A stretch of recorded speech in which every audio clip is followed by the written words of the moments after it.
ஜோதிடத்துல வல்லுனர் ஐயா, உங்களுடைய முழு பேர் என்னன்னு சொல்லுங்க ஐயா.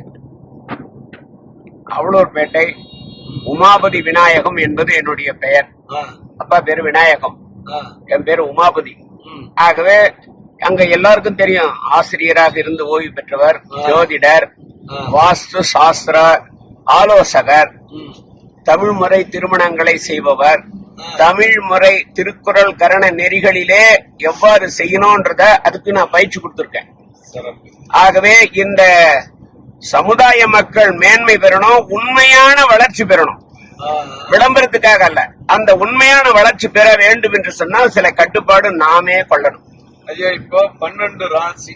ஆமா, இருக்கிறதே 12 ராசி, 27 நட்சத்திரம் தான். ஆமா, இதுல எத்தனை பேருடைய வாழ்க்கை மாற்றுவதற்கு வாய்ப்பு?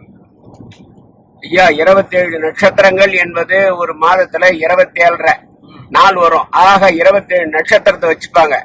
அஸ்வினி, பரணி, கிருத்திகை, ரோகிணி, மிருகசீரிஷம், திருவாதிரை, புனர்பூசம், பூசம், ஆயில்யம், மகம், பூரம், உத்திரம், அஸ்தம், சித்திரை, சுவாதி, விசாகம், அனுஷம், கேட்டை, மூலம், பூராடம், உத்திராடம், திருவோணம், அவிட்டம், சதயம், புரட்டாதி, உத்திரட்டாதி, ரேவதி என்று சொல்லக்கூடிய 27 நட்சத்திரம்.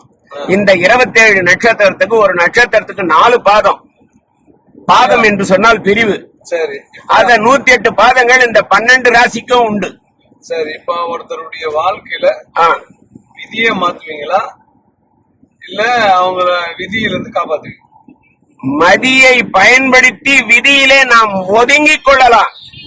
விதிக்கப்பட்டது உங்களுக்கு உரியது, அதிலிருந்து நல்லதாக இருக்கலாம், தீயதாகவும் இருக்கலாம். ஆக உங்களுடைய செயல்பாட்டின் காரணமாக அந்த மதியை கொண்டு விதியை வெல்லலாம்.